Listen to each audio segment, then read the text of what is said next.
Start. भाइयों और बहनों, आज मुझे बड़ी प्रसन्नता है कि हमारे बड़े बड़े कृषि वैज्ञानिक और कृषि विशेषज्ञ अपने अनुसंधानों के सार राष्ट्रभाषा हिंदी में प्रस्तुत करने के लिए पूरे देश से यहाँ एकत्र हुए हैं। स्टॉप। मैं तो हमेशा ही कहता रहा हूँ कि किसानों तक नई जानकारी उनकी ही भाषा में पहुँचाई जा सकती है। स्टॉप। आपने अच्छा किया कि श्री गणेश राष्ट्रभाषा हिंदी से किया। स्टॉप। मैं तो चाहूँगा कि सभी भारतीय भाषाओं में राष्ट्रीय कृषि सम्मेलन आयोजित किए जाएं ताकि सभी क्षेत्रों के किसानों को पता चले कि उनके लिए इस देश के कृषि वैज्ञानिक कितनी मेहनत से नई नई किस्में और तकनीकें निकाल रहे हैं। स्टॉप। अब से 3 दिन बाद हम नए वर्ष में प्रवेश करेंगे। मुझे बताया गया कि सन 1995 के वर्ष को यूनेस्को ने सहनशीलता का वर्ष घोषित किया हुआ था। शायद भारत में इसके बारे में ज़्यादा चहल पहल या चर्चा नहीं हुई क्योंकि भारत देश और भारतीय लोग तो हैं ही सहनशील। स्टॉप। इसमें भी सबसे ज़्यादा सहनशील हैं किसान। स्टॉप। आप खुद हिसाब लगा लो। स्टॉप। हर तरह से भारत का किसान संसार का सबसे सहनशील प्राणी सिद्ध होगा। स्टॉप। पैरा। आजकल जाड़ा जोरों से पड़ना शुरू हो गया है। स्टॉप। फिर भी उत्तर भारत का किसान शीतलहर की परवाह किए बिना आधी रात को उठकर अपने गेहूं के खेत में पानी लगा रहा है क्योंकि बिजली कुछ घंटों के लिए आती है। स्टॉप। किसान ठंड सहकर फसल उगाएगा और फसल पकते पकते गर्मियां शुरू हो जाएंगी तो जेठ की तपती धूप में वह खेतों में कटाई व मड़ाई का काम करेगा। स्टॉप। यह जाड़ा पाला सहना और कड़ी गर्मी में पसीने से लथपथ होकर काम करते रहना, इतनी सहनशीलता बस किसान के बूते की ही है। स्टॉप। फिर हिंदी बोलने वाला तो और भी ज़्यादा सहनशील है। स्टॉप। हर हाल में जी रहा है। स्टॉप। गेहूं चावल विदेशों में किस भाव में बिकता है और हम उसे क्या भाव देते हैं। स्टॉप। हर चीज़ के दाम आसमान पर पहुंच गए हैं। स्टॉप।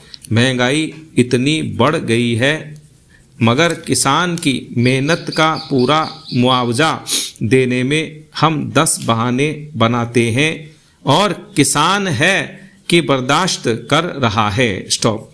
बिजली महंगी हो गई, डीजल महंगा हो गया, संकर बीज महंगा मिलता है, रासायनिक खादें महंगी मिलती हैं, मगर दालों के भाव चढ़ गए तो चिल्लपों शुरू हो जाती है। स्टॉप। मेहनत करता है किसान और उसकी मेहनत पर फलते फूलते हैं बिचौलिए, मंडी के दलाल, आलू के चिप्स बनाने वाले व्यापारी, उसकी फसलों का तेल निकालने वाले व्यवसायी। स्टॉप। ये सारी बातें सहते हैं हमारे किसान भाई। स्टॉप। किसान से बड़ा सहनशील और कोई नहीं। स्टॉप। कोई आता है तो खराब किस्म का बीज बेच जाता है। स्टॉप। तो दूसरा जिप्सम के नाम पर मिट्टी बेच जाता है। स्टॉप। कई एक नकली कीटनाशक दवाएं बिक रही हैं, छिड़को तो कोई असर ही नहीं होता। स्टॉप। किसान बेचारा सब कुछ सह रहा है। मैं समझता हूं कि यहाँ जो कृषि वैज्ञानिक हिंदी में अपने शोध पत्र प्रस्तुत कर रहे हैं वे भी बड़े सहनशील होंगे। स्टॉप। पैरा। भाइयों और बहनों, मतलब यह है कि अगर संसार को सहनशील बनाना है तो सभी लोगों को दुनिया भर में हिंदी भाषा का प्रचार और प्रसार करना चाहिए। स्टॉप। ज़्यादातर व्यापार के लिए कच्चा माल तो किसान ही पैदा करता है। स्टॉप। फिर किसान के लिए कृषि अनुसंधान के खर्च में दुनिया भर में कटौती क्यों की जा रही है? स्टॉप। कटौती करनी है तो बहुत से और क्षेत्र भी हैं। स्टॉप। अमीर देश सन 1990 में खेती बाड़ी को आगे बढ़ाने के लिए जो सहायता दे रहे थे वह थी 12 अरब डॉलर और 10 साल बाद 2000 में 2 अरब डॉलर की कटौती कर दी और यह 10 अरब डॉलर रह गई। स्टॉप। तो पूरी दुनिया को खेती बाड़ी से जोड़ने की ज़रूरत है, तभी ये दुनिया आपस में लड़ना मरना बंद करेगी। स्टॉप। मेरा बस चले तो मैं तो हिमालय की सबसे ऊंची चोटी सगरमाथा, जिसे दुनिया एवरेस्ट कहती है, पर चढ़ूं और पूरे जोर से आवाज लगाऊं कि ए धरती के वासियों, बंदूकें छोड़ो और हल उठाओ। स्टॉप। नहीं तो आप ही सोचो कि 20 साल बाद 2020 में जब दुनिया की आबादी 8 अरब हो जाएगी तो सबको खिलाने लायक खाद्यान्न कैसे उपलब्ध होगा? स्टॉप। उस समय चीन को भी बाहर से गेहूं मंगाना पड़ेगा। स्टॉप। सौभाग्य से भारत के बारे में तो कृषि विशेषज्ञों का यही अनुमान है कि भारत के किसान और कृषि वैज्ञानिक मिलजुल कर बढ़ी हुई आबादी का भी पेट भर पाएंगे। स्टॉप। पैरा। आज हमारे अन्न भंडार में 3.5 करोड़ टन से ज़्यादा अनाज भरा है। रबी की फसल आने के बाद यह बढ़कर 5 करोड़ टन तक जा सकता है। रखने की जगह नहीं है, इसलिए समाज कल्याण के कामों में लगाने और विविध रूपों में निर्यात करने के अवसर बढ़ रहे हैं। स्टॉप। काम के बदले अनाज और बच्चों को पाठशालाओं में नाश्ता कराने व खाना खिलाने के कार्यक्रम पूरे देश में चलाए जा सकेंगे। स्टॉप। यह एक तरह से दूसरी कृषि क्रांति का ही नतीजा है कि हम 101 करोड़ से ज़्यादा आबादी को अपने खेतों में उपजाई फसल से ही खाद्यान्न उपलब्ध करा रहे हैं। स्टॉप।